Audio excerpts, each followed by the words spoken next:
Mesdames, Messieurs, le grand journal sur For You Télévision. Au sommaire, l'actualité au Mali, plus de 130 civils tués par des hommes armés. Ce bilan est consécutif à une attaque qui a eu lieu dans la nuit du 18 juillet 2022, tiré d'une communication du porte-parole du gouvernement, le colonel Abdoulaye Maïga.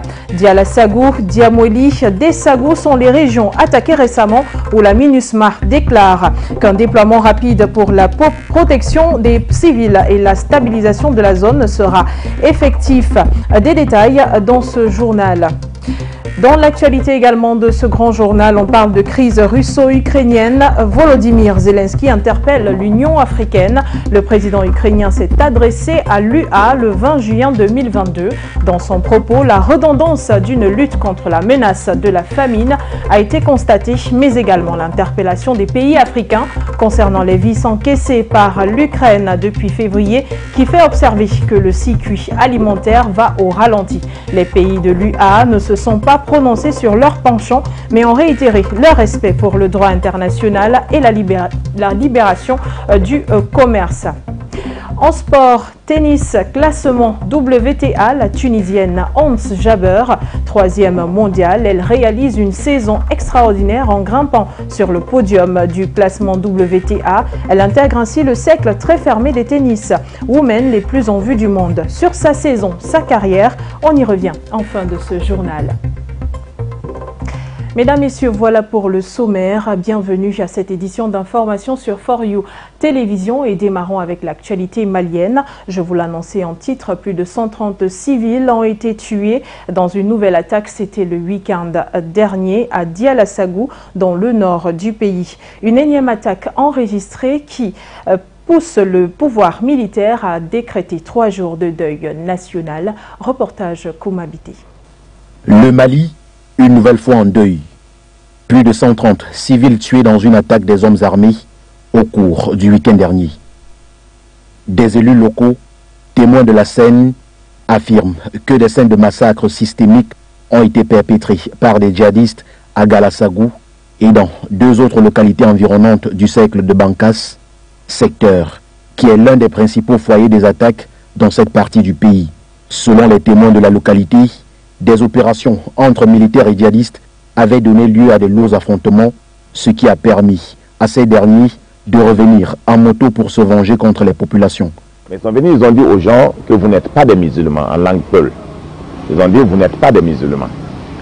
Alors donc, ils ont amené les hommes, une centaine de personnes, ils sont sortis avec eux. À 2 kilomètres, ils ont abattu les gens systématiquement. Ils sont partis avec d'autres. Nous avons découvert le lendemain de façon macabre les corps entachés. Une situation triste qu'a saisi le président de transition Assimi Goïta pour décréter un deuil national de 3 jours en hommage à ces victimes froidement abattues. Décret numéro 20-22-03-62, PTRM du 20 juin 2022 déclarant un deuil national. Le président de la transition, chef de l'État, décrète, article 1er, un deuil national de 3 jours à compter du mardi 21 juin 2022 à 0h est déclaré sur toute l'étendue du territoire national en hommage aux victimes des attaques terroristes perpétrées dans la nuit du samedi 18 juin 2022 dans les localités de Dialassagou, Dianweli, Déguessagou et environ dans le cercle de Bankas. Le gouvernement malien condamne avec la dernière énergie ces actes djihadistes. Les actes que, selon le gouvernement, ne resteront pas impunis. Le gouvernement condamne avec la dernière rigueur les attaques et exactions perpétrées contre les paisibles populations et rassure que toutes les dispositions seront prises pour rechercher et traduire les auteurs de ces actes criminels devant la justice. Par ailleurs, le gouvernement rassure les populations que toutes les mesures seront prises pour rechercher et retrouver ces acteurs criminels.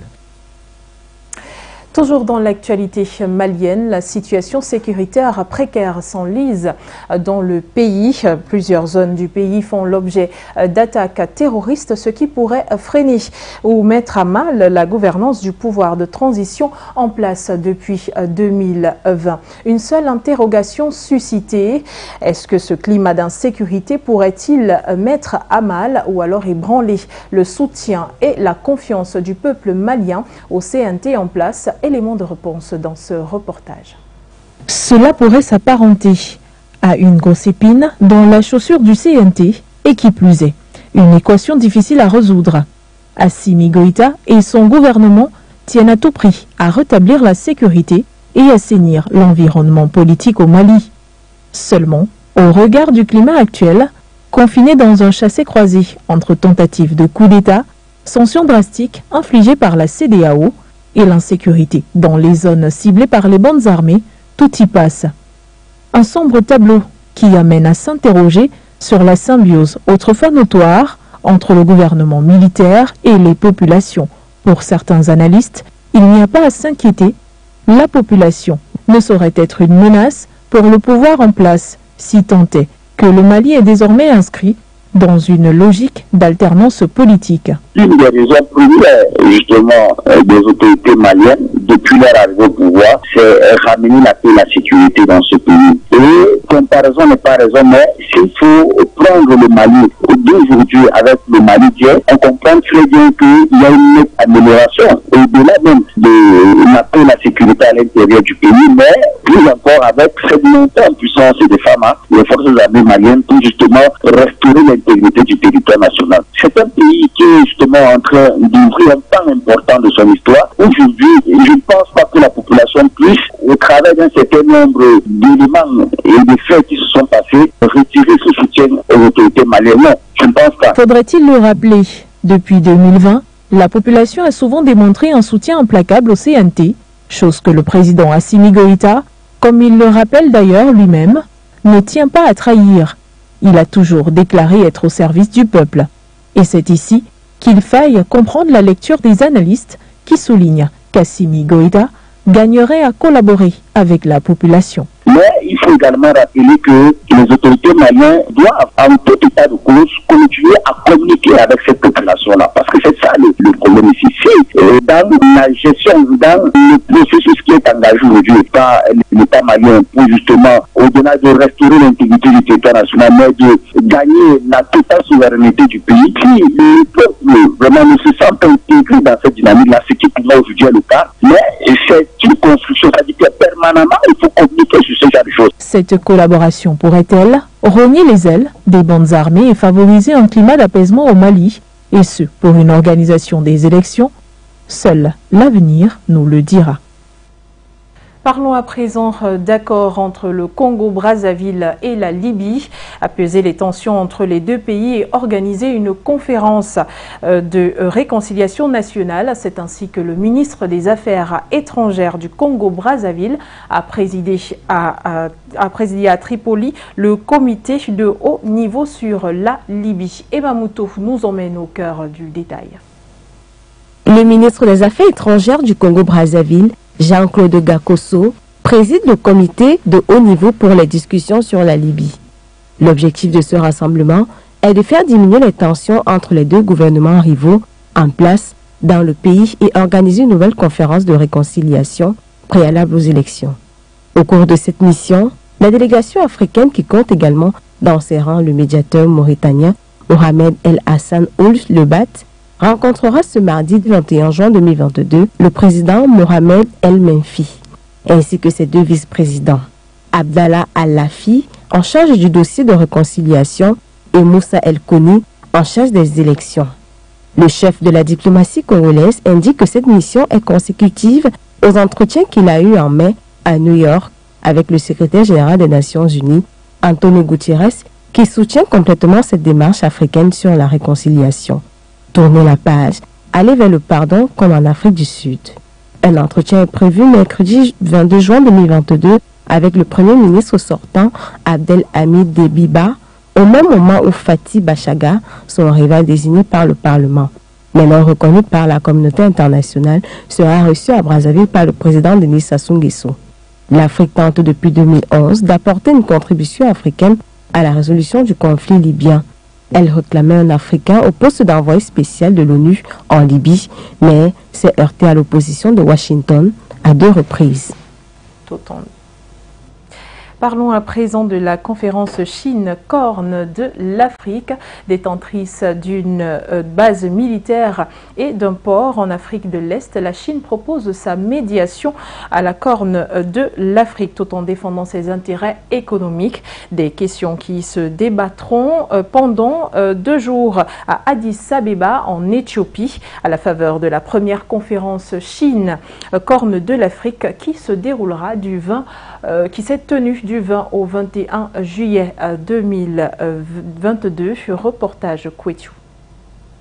La Chine défend ses intérêts en Afrique de l'Est.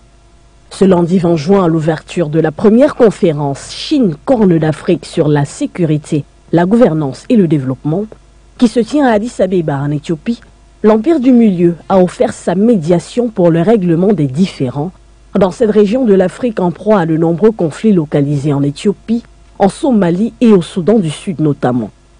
Nous avons appris de l'histoire que la Corne de l'Afrique ne doit devenir l'arrière-cour d'aucun pays, a souligné Xu Bing, l'envoyé spécial chinois dont la nomination en février dernier a montré la détermination de Pékin à s'impliquer diplomatiquement dans cette région de l'Afrique. Un engagement que Xu Bing a reprécisé en déclarant qu'il était prêt à fournir une médiation au règlement pacifique des différends sur la base de la volonté des pays de cette région.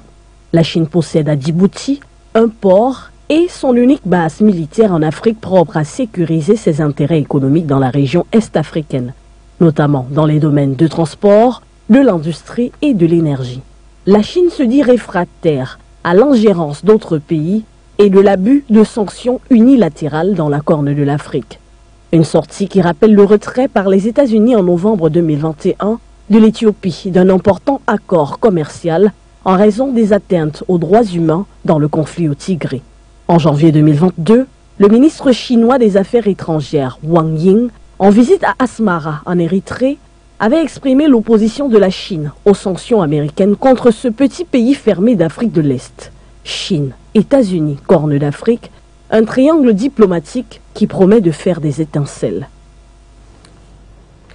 Lutte contre l'insuffisance alimentaire au Mali, le président de la transition, Assimi Goïta, a remis aux agriculteurs 225 tracteurs dont le but d'améliorer les conditions de production agricole et favoriser le rendement. Un projet qui a coûté à l'État malien 4 milliards 108 millions de francs CFA, nous dites-vous dans ce reportage Comabité. Les puits sont secs, les troupeaux décimés et la faim augmente. Après 3 mauvaises saisons de pluie, la sécheresse fait des ravages dans de nombreux comtés du nord et de l'est du Kenya. Pour répondre à la sécheresse, le gouvernement, aidé par des bailleurs de fonds, a pourtant augmenté la quantité de ses ravitaillements en eau, mais il reste ponctuel et insuffisant. À Garissa, la distribution de l'eau repose très largement sur ses opérateurs privés, car après 2 années de sécheresse, c'est devenu un business florissant. Selon une estimation de la Croix-Rouge, 2,1 millions de personnes vivant dans les terres arides et semi-arides du Kenya sont en situation d'insécurité alimentaire grave suite à 2 faibles saisons de pluie consécutives qui ont entravé la production agricole. Un appel qui permettra de fournir une assistance humanitaire à 500 000 personnes sur une période de 18 mois afin de faire face à la crise de sécheresse actuelle. C'était un reportage signé P, bien sûr, le Kenya qui fait face à une grave sécheresse de la Corne de l'Afrique. On rappelle que 70% des points d'eau sont asséchés et certains éleveurs ont perdu jusqu'à 75% de leurs bêtes tuées par la faim et la soif. Parlons à présent d'Abidjan où de fortes pluies ont ramené des inondations. Depuis la nuit du 20 au 21 juillet 2022, une bonne partie de la capitale croule sous l'eau. Une annonce faite par les pompiers qui sont mobilisés dans la ville. Plus de détails avec vous, Eboke Yangale.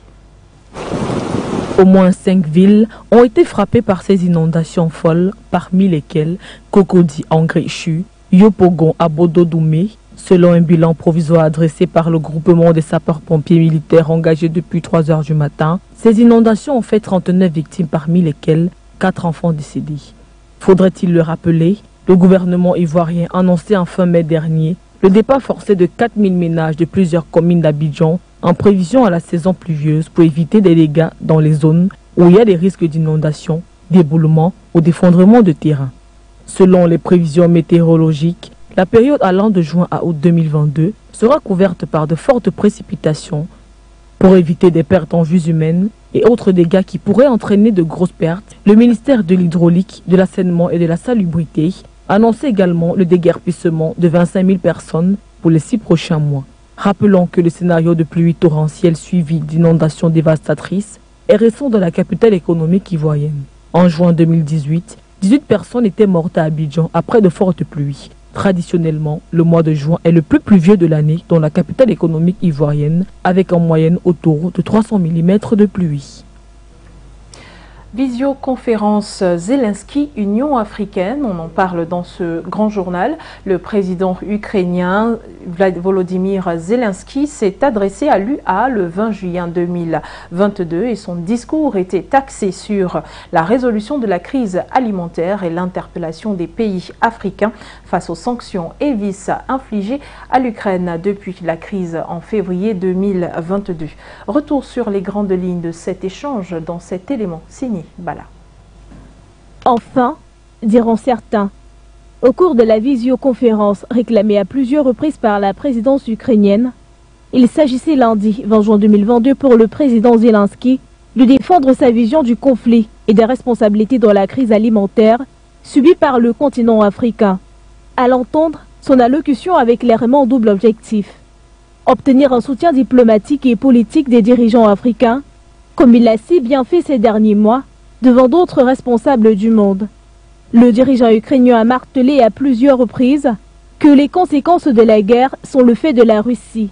Cette guerre peut sembler très lointaine pour vous et vos pays, mais les prix des denrées alimentaires qui augmentent de manière catastrophique ont déjà mené les foyers de millions de familles africaines, a-t-il déclaré.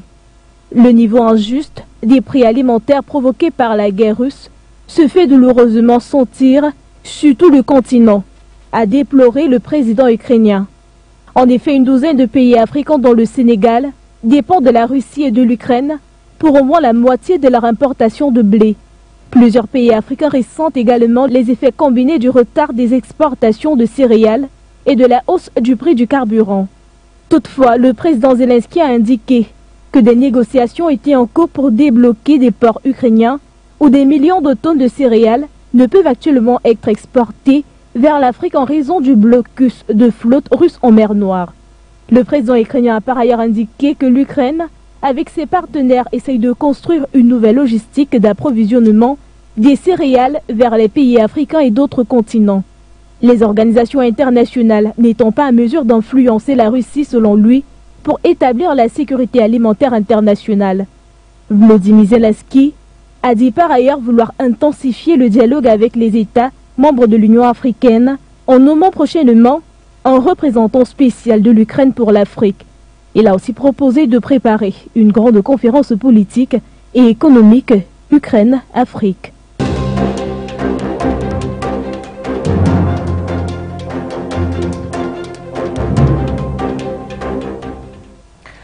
Après sa victoire au tournoi de Berlin, la Tunisienne Ons Jabeur est récompensée dans le nouveau classement WTA rendu public ce 20 juillet 2022. La joueuse de 28 ans intègre le podium, une première historique pour une joueuse africaine depuis 1997. Nguéné nous replonge dans cet exploit historique pour le peuple tunisien en particulier et africain en général. Regardez. Vit certainement la saison la plus extraordinaire et prolifique de sa jeune carrière. Une métamorphose profonde et indiscutable pour celle qui est passée d'un statut d'outsider dans le top 30 à un niveau de confirmation, aujourd'hui 3e joueuse mondiale au classement WTA. Une sublime ascension pour cette joueuse qui, en 2 ans seulement, a réussi à refaire son retard et le temps perdu. Mieux encore, elle s'est améliorée physiquement et mentalement depuis 2019, où on remarque qu'à part son talent et son tennis somptueux, elle a travaillé pour obtenir les détails qui l'empêchaient avant de gagner. Je connais très bien les qualités physiques, techniques et mentales qui sont les siennes et qui font d'elle non seulement la tenniswoman championne talentueuse que vous connaissez, mais aussi championne dans la tête. J'étais d'ailleurs témoin quand elle a gagné Roland Garros Junior en 2011, alors que le pays était en pleine ébullition. Ons croit aussi en son équipe, une véritable famille qu'elle défend corps et âme. Cette équipe purement tunisienne a montré qu'elle mérite la confiance de la championne. Je souhaite tout le bien à cette grande championne qui ira jusqu'à la place numéro 1 à la WTA. Et pour y arriver, la joueuse de 28 ans, qui s'est imposée cette année au tournoi de Berlin et chez les juniors simples à Roland Garros en 2011, peut compter sur son jeu plus puissant et plus régulier avec de lourdes balles et un amorti exceptionnel. Aujourd'hui, clairement l'objectif il est là, aller chercher cette première place toujours occupée par la Polonaise Iga Swiatek depuis le départ surprise à la retraite de l'Australienne Ashley Barty. Merci Nguéné. Parlons de football à présent. Le défenseur marocain du stade René, Naïef Aguer, s'est engagé pour 5 ans avec le club anglais de West Ham dans le cadre d'un transfert estimé à 30 millions de livres primes comprises, a annoncé lundi le club anglais de Première Ligue. L'international marocain, âgé de 26 ans, jouait depuis 2 saisons à Rennes, qu'il avait acheté à Dijon pour près de 5 millions d'euros et va réaliser sa plus forte plus-value.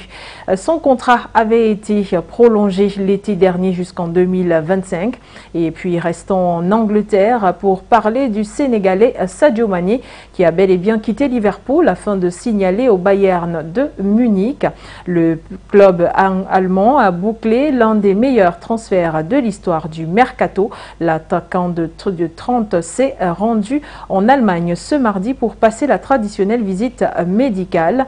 Dans la foulée, le Bayern Munich devrait officialiser sa signature pour les 3 prochaines saisons contre un montant de 35 millions d'euros, plus de 5 millions d'euros en bonus. Mesdames, Messieurs, voilà qui referme cette édition du Grand Journal sur For You Télévision. Merci à vous de l'avoir suivi. Bonne soirée en compagnie de nos programmes.